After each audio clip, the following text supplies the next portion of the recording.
राम राम राम हरे हरे, हरे कृष्ण कृष्ण कृष्ण हरे हरे।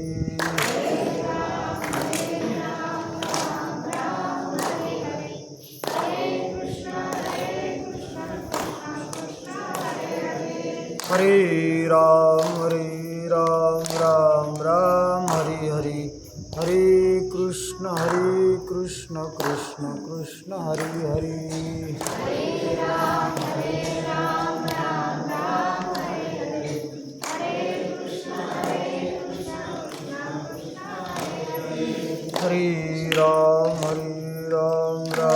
राम हरे हरे, हरे कृष्ण कृष्ण कृष्ण हरे हरे।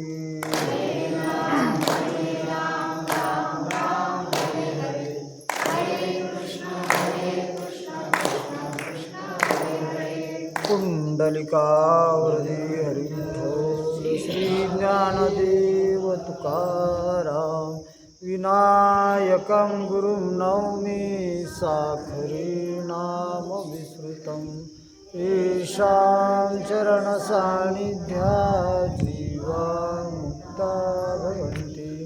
साखरे वंशविख्यातं ज्ञानदानपरायणं, विनायकं गुरुं वन्दे भवबन्धविमुक्तये। ज्ञानप्रतापविलसत्वचनामृतञ्च अद्वैतभावपटुताहितबुद्ध्यश्च, ज्ञानेश्वरस्तु भगवान् अवतीर्णेव श्रीरङ्गनाथ गुरुराज नमोऽस्तु तुभ्यम्। तया स्वांतकरणजिता सकळ कामोपशांता, परमात्मा परवता दुरी नाही। जैसा किडाळाचा दोष जाय, तरी पंधरे तेची होय। तैशी जीवा ब्रह्मत्व आहे संकल्प लोपी। हा घटाकारू जैसा, निमालिया तया आकाशा। न लागे मिळ जाणे आकाशा अनाठाया, तैसा देहांकारू नाथिला। हा समूळ जयाचा नाशिला, तोची परमात्मा संचला आधीची आहे। काय सांगतात ज्ञानेश्वर महाराज त्या गीतेच्या 7व्या अध्यायातील 7व्या श्लोकावर ज्ञानेश्वर महाराज काय सांगतात? कारण ही जी काही गीता आहे, हे देवाने अर्जुनाला केलेला महावाक्याचा उपदेश आहे। पुढं सारखा आवाज येणार नाही, तुम्ही पण मधात जागा न ठेवता थोडं सारखा म्हणजे सहज आवाज येईल। हां खाली थोडी मागे सर, हां मातीवर। देवानं केलेला अर्जुनाला हा महावाक्याचा उपदेश आहे। कारण शास्त्रामध्ये 2 प्रकारचे वाक्य असतात, एक महावाक्य आणि एक अवांतर वाक्य असतं। ज्या वाक्यामध्ये जीव ब्रह्माचा भेद प्रतिपादन केलेला आहे त्याला अवांतर वाक्य म्हणतात, आणि ज्या वाक्यामध्ये जीव ब्रह्माचा अभेद प्रतिपादन केलेला आहे ते महावाक्य। आणि जीवाला मोक्ष कशानं होईल, जीव हा बंधनातून पार कशानं पडन, महावाक्यानं पडन। अवांतर वाक्यानं जीवाला जीव ब्रह्मा ऐक्य ज्ञान होणार नाही, तो बंधनातून पार पडणार नाही। मग अवांतर वाक्याचं काही म्हणजे अवांतर वाक्याचं फलच नाही असं नाही। मग का बोललं बा शास्त्र अवांतर वाक्य? तर अवांतर वाक्यानं जीवाला परमात्म प्राप्तीची इच्छा होत असते. काय होते?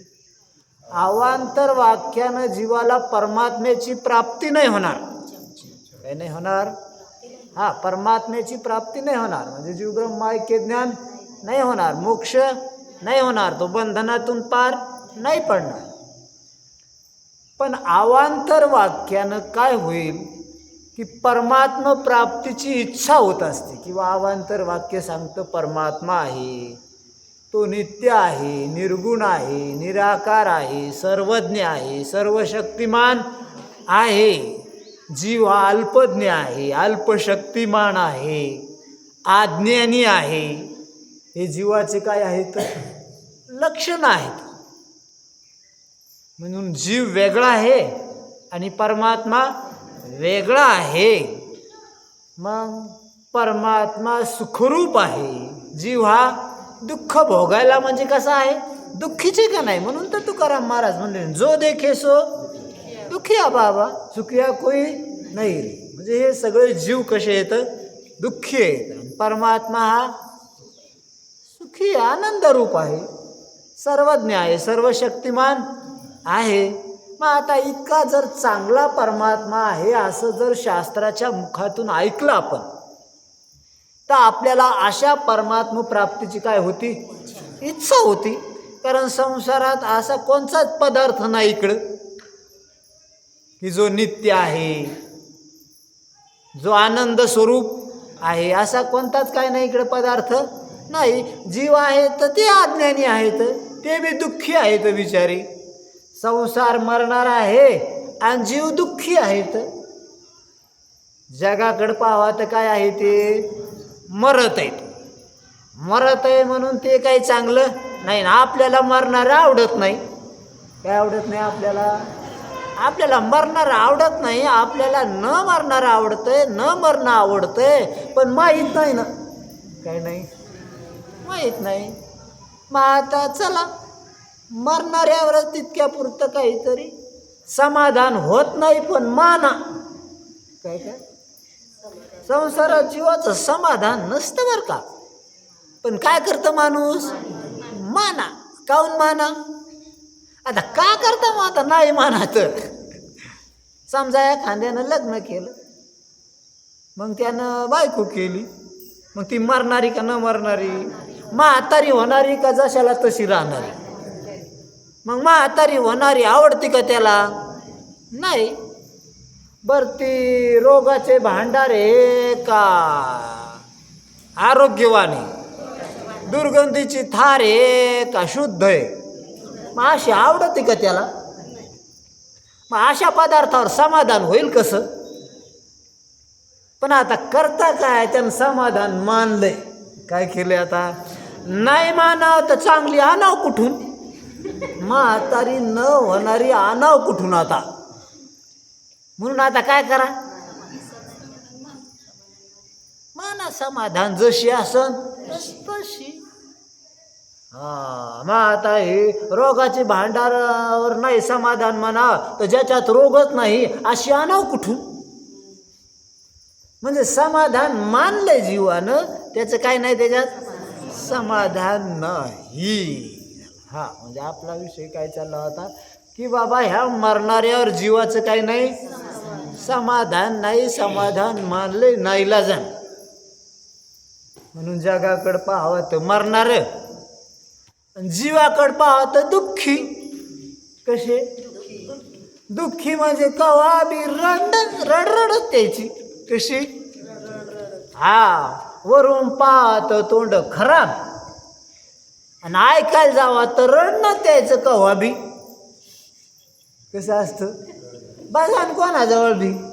ते काय होतं?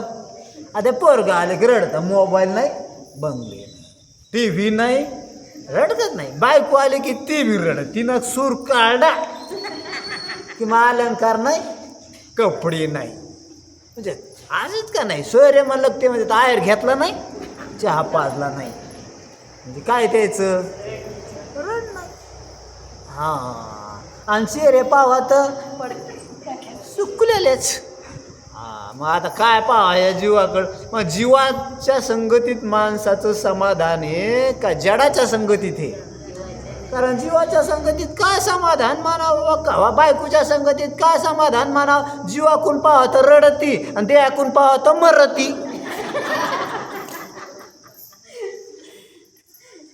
असंच का नाही? म्हणून याच्या जीवाचं काही नाही समाधान नाही. बर याच्या विरुद्ध शुद्ध आहे, सुखरूप आहे, सर्वज्ञ आहे असा कोणी परमात्मा आहे हे माहीत बी नाही आपल्याला. त्याच्याकडे जाईन माणूस पटकन आणि यायला देईन सोडून. असा कुठं नाही, माहीत बी नाही. बरं असं कोणी माईनं बापानं सोयऱ्यानं यायनं कोणी सांगितलं बी नाही, काय नाही केलं. त्याच्या वासना व्हायला यायनं कोणी सांगितलं तर होईन वासना. असा देव असतो तसा देव असतो असं जर यायनं पहिल्यापासून सांगितलं असतं तर आपल्याला त्याच्या लहानपणीच काय झाल्या असत्या. पण ये ना असं सांगितलं ड्रेस तो चांगला असतो, मोबाईल तो चांगला असतो, खाणं ते चांगलं असतं. मग आता हेच ना, म्हणजे जे चांगलं नसतं ते चांगलं म्हणून सांगितलं. पण आता आपण चांगलं म्हणून सांगितलं आणि चांगलं म्हणून ऐकलं तरी चांगलं कुठं ते समाधान होईन कुठून? मानावं लागलं. असा चांगला देव आहे असं इकडं तर कोणी सांगत नाही. मग शास्त्र सांगते. कोण सांगते? की अरे देव आहे, तो सच्चिदानंद आहे, निर्गुण आहे, निराकार आहे, सर्वज्ञ आहे, सर्वशक्तिमान आहे, कृपाळू आहे, उदार आहे. असा देव कोणाकडून ऐकला? आपण शास्त्रातून ऐकला. आणि मग आपल्याला अशा पदार्थाच्या प्राप्तीची काय होती की असा जर देव आहे आपल्याला बी भेटाव काय व्हावा. म्हणजे त्याच्या प्राप्तीची काय होती? वासना होती. हा अवांतर वाक्याचा फायदा आहे. शास्त्रातले जे अवांतर वाक्य आहे त्याचा उपयोग वासना होण्याकरता आहे. परमात्मा प्राप्तीची काय होण्याकरता? वासना होण्याकरता. मग वासना झाली की मग तो परमात्मा आपल्याला मिळावा त्याच्यासाठी आपण काय करतो? प्रयत्न करतो. मग एखादा साधक त्याच्यासाठी काय करायला? प्रयत्न करायला. परमात्मा प्राप्तीची इच्छा झाली की तो परमात्मा प्राप्तीचा साधक झाला ना, तर तो जिज्ञासू झालाच का नाही आता. आणि असा जर तो प्रयत्न करू लागला तर मग त्याला परमात्म्याची प्राप्ती होण्याकरता आता महावाक्याचं श्रवण करावं लागेल. काय करावं लागेल त्याला? आणि मग त्याच्याकरता महावाक्य. म्हणून महावाक्य कोणाकरता आहे? ज्याला परमात्मा प्राप्तीची तीव्र जिज्ञासा असन त्याला. असू द्या जशी असन तशी, पण जिज्ञासा कशी असन त्याच्याकरता काय आहे? मग आता तुम्ही महावाक्य सांगता इथं, मग हे लोक येतात काय ऐकायला? काहून? त्या बिचाऱ्याला परमात्मा प्राप्तीची इच्छाच नाही तर येते ना कशाला ते ऐकायला?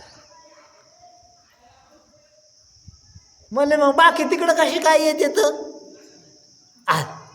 त्याला तिकडं बाकीचं भेटत होतं त्याला. इकडं व्यवहारातली मान्यता काय नुबायनू, इकडं देवघेव काय नाही तिकडं, काय नाही तिकडं.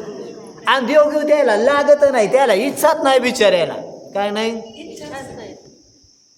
आणि देवाच्या प्राप्तीची केव्हा इच्छा होत असती? अरे इकडं नित्य मलिन दुःख रूप हे कळालं, मनावर बांधलं तर होत असते का? उगाच होत असते का ती? इकडं बी कळा नित्य मलिन दुःख रूप आहे, याचा बी वास यावा. काय यावा?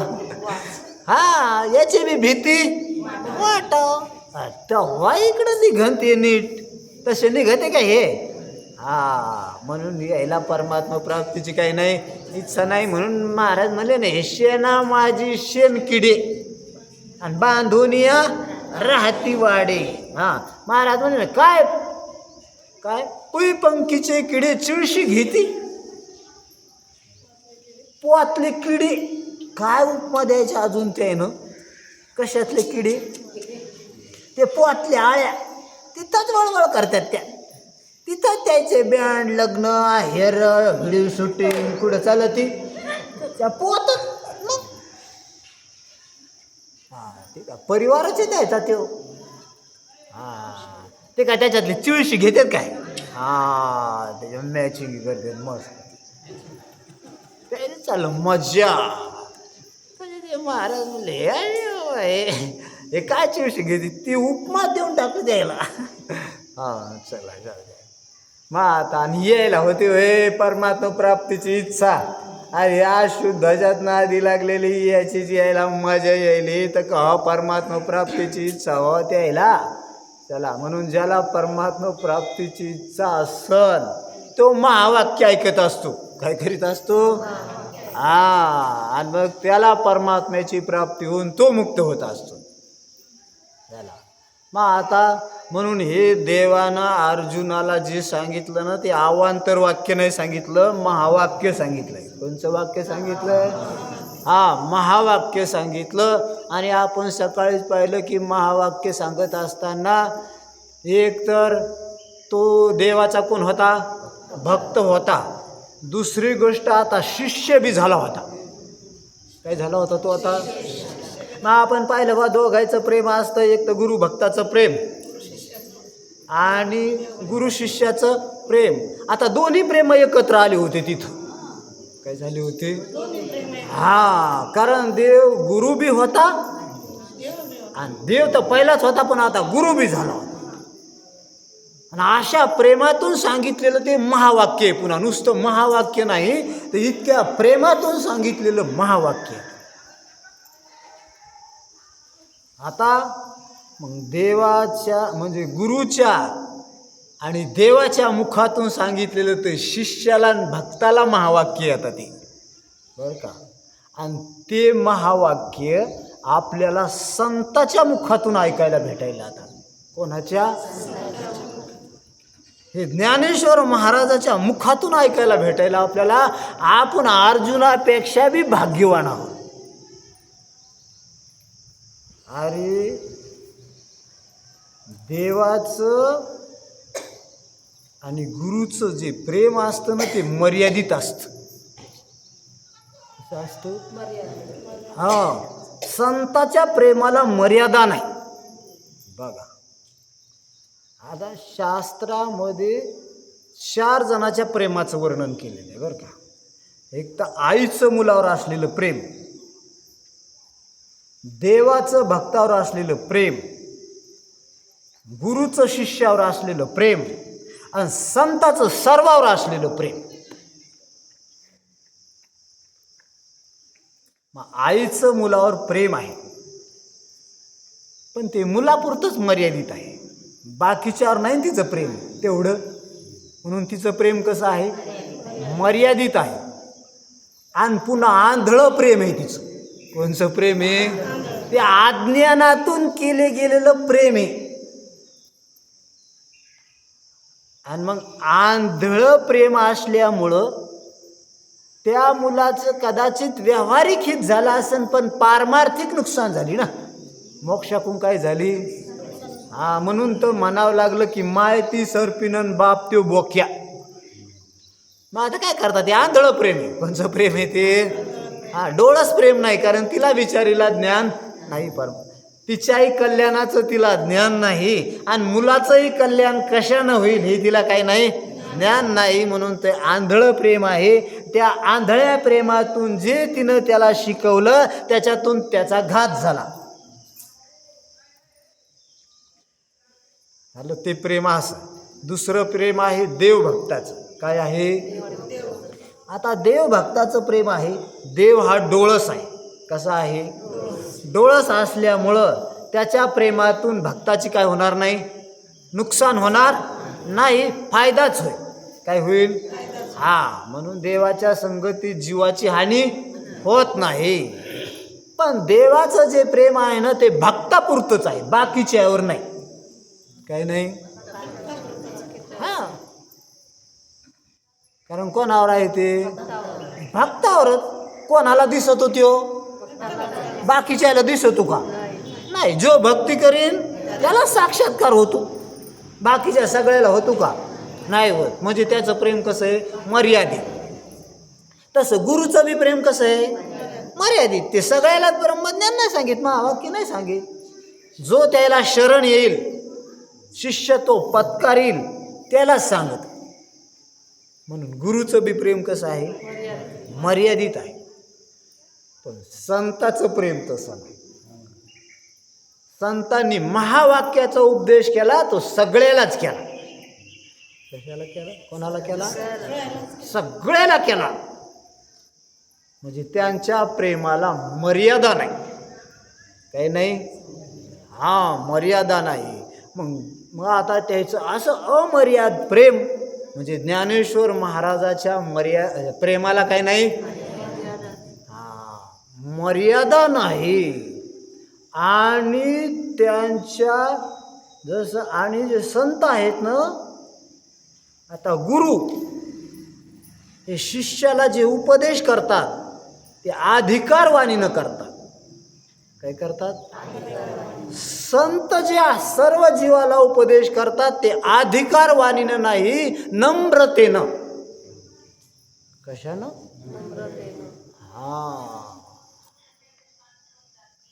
गुरु अधिकारवाणीनं बोलत असतात. कसे बोलतात ते? अधिकारवाणीनं. अहंकारवाणीनं नाही बरं का. अहंकारवाणीनं बोलणं वेगळं आणि अधिकारवाणीनं बोलणं वेगळं. कारण त्याला देह तादात्म्यच राहिलेलं नसतं, द्वैत बुद्धी राहिलेली नसती. म्हणून अहंकाराचा तिथं काही नाही, प्रश्न नाही. म्हणून त्यांची वाणी कोणची असती? अधिकारवाणी असते. आणि अज्ञानी जीव बोलत आहेत ते मी असा मी तसा माझा आहे का, हे एकमेकाला शिकवते. ते अधिकारवाणीनं का अहंकारवाणीनं? अहंकारवाणीनं.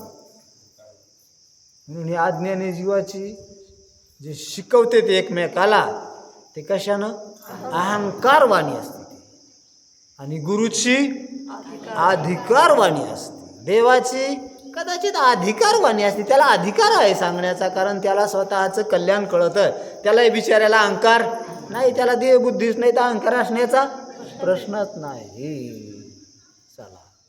आणि संत बोलते ते नम्रतेने. लागोनिया पाया विनवितो तुम्हा करटाळी बोला मुखी नाम.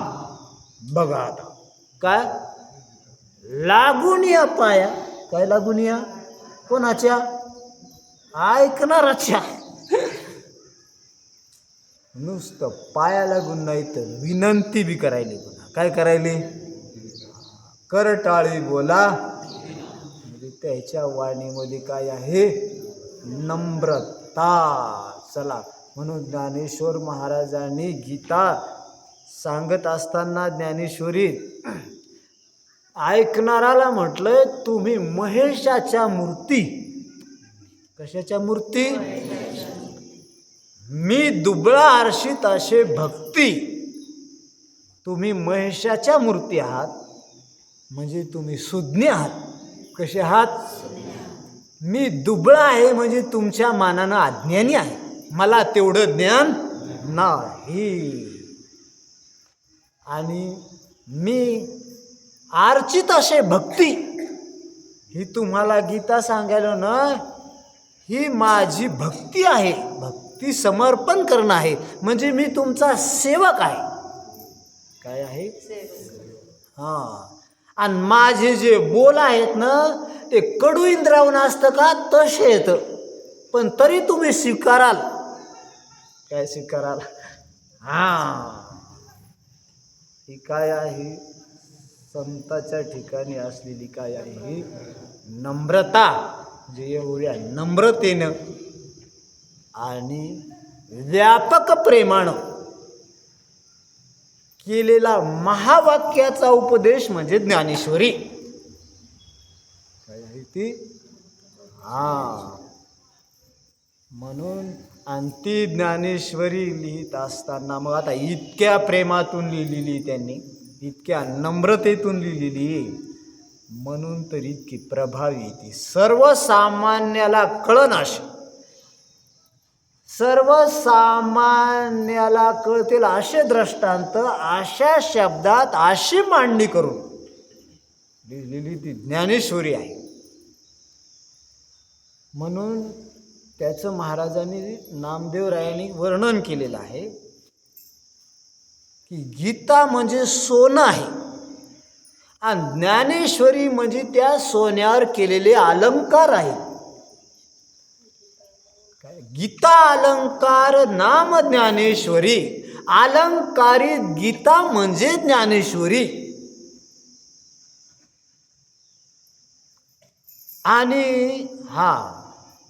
आणि गीता म्हणजे मुशीत असलेलं ज्ञानेश्वरी. सोन्याच्या रूपानं असलेली ज्ञानेश्वरी म्हणजे गीता आणि अलंकाराच्या रूपात असलेली गीता म्हणजे ज्ञानेश्वरी. म्हणून ज्ञानेश्वरी ही अलंकारित गीता आहे. म्हणून ती आपल्याला सगळ्याला कळण्यासारखी आहे. आता कशी आहे ती? म्हणून हा जो उपदेश आहे आता हा इतका महान आहे, इतका व्यापक आहे, इतकं सोपं कसं झालं हे? मग इतकं सहज आणि सोपं करून सांगण्याकरता अंतकरणाची तितकी लेवल असावं लागते, तेव्हाच तसे शब्द निघू शकते. काय तुकाराम महाराजांनी कधी संतांनी कधी शिव्या बी दिल्या. काय दिल्या? अभंगातून असं नाही ऐकू लागले तर असं. नाथ महाराज म्हणले लागून या पायान विन होईतो तुम्हा. तुकाराम महाराज म्हणले. पण एका ठिकाणी म्हणले आता नाही कधी भटकीचे पुढे शिंदळीचे रडतील. अशी बी भाषा गाथ्यात टाकली त्यानं. कशात? काहून? ते म्हणले ते आपलं पोझिशन लोक काय म्हणते हे म्हणते नाही. तुकाराम महाराजाचं असं लिहिणं असतं का गाथ्यात? असं बोलणं असतं का? ते म्हणले ते म्हणू द्या कोणाला काय म्हणायचं, पण प्रेम तितकं असतो याच्यावर घ्यायला, याचं कल्याण व्हावं हाच त्याचा काय असतो मुख्य हेतू असतो. त्या तळमळतून निघालेले काय आहे ते शब्द आहेत. म्हणून तुकाराम महाराजांच्या शिव्या सुद्धा महावाक्य आहे. म्हणून तयाचे बिसाट शब्द सुखे मनो येती भेद. म्हणून त्यांनी दिलेल्या शा सुद्धा काय आहेत? भेद आहे. नाही वेदातलं महावाक्य आहे. आणि ती संताच्या मुखातून ऐकण्याचा काय आला आपल्याला आता योग आला. हे आपलं बी काय आहे आता भाग्यच आहे. म्हणून ज्ञानेश्वर महाराज ह्या गीतेच्या 8व्या श्लोकावर केलेल्या ज्या ह्या ओव्या आहेत त्याचं आपण चिंतन करू. महाराज सांगतात स्वांतकरण जिता सकळ काम उपशांता परमात्मा परोता दुरी नाही. आता पहिली गोष्ट महावाक्याचा उपदेश ऐकायला जिज्ञासू असायला म्हणजे त्याची परमात्मा प्राप्तीची काय आहे इच्छा आहे. त्याच्यासाठी तो काय करायला आहे? प्रयत्न करायला आहे. त्याला सांगितलं अरे तुला परमात्मा पाहिजे ना, मग परमात्मा दूरही नाही दुसरा बी नाही. ज्याला परमात्मा पाहिजे त्याच्याहून परमात्मा कसा नाही दूर नाही लांब नाही. त्याला आणि लांब तर नाहीच नाही, पण काय नाही दुसरा बी नाही, मग दूर बी नाही आणि दुसरा बी नाही. तर मग याला कळलं काऊन? जो दूर आहे त्याच्या प्राप्ती करता याला तिकडं जावं लागेल, नाही तर मग त्याला बोलवावं लागेल. मग तो जवळ येईल, पण जवळ आला तरी दुसरा राहील. काय राहील? आणि दुसरा राहिल्यावर ते त्याचा सच्चिदानंद राहील ना आपण आपले दुःख रूप राहू. त्याचा तो जवळ आपल्या समोर आहे तर त्याचा सच्चिदानंद भोग आपल्याला बी होईल असं म्हणा तर. पण निघून गेल्यावर मग पुन्हा आपलं दुःखाला दुःख कायमच राहील. जसं आता आपण अंधारात आहोत, मग सूर्य उगवला आपल्या समोर आला म्हणजे तवरक काय राहत नाही, अंधार राहत नाही. सूर्य निघून गेल्यावर अंधारच, कारण आपल्यात थोडा प्रकाश आहे, त्याच्या प्रकाशानं दिसू लागल्या ह्या वस्तू.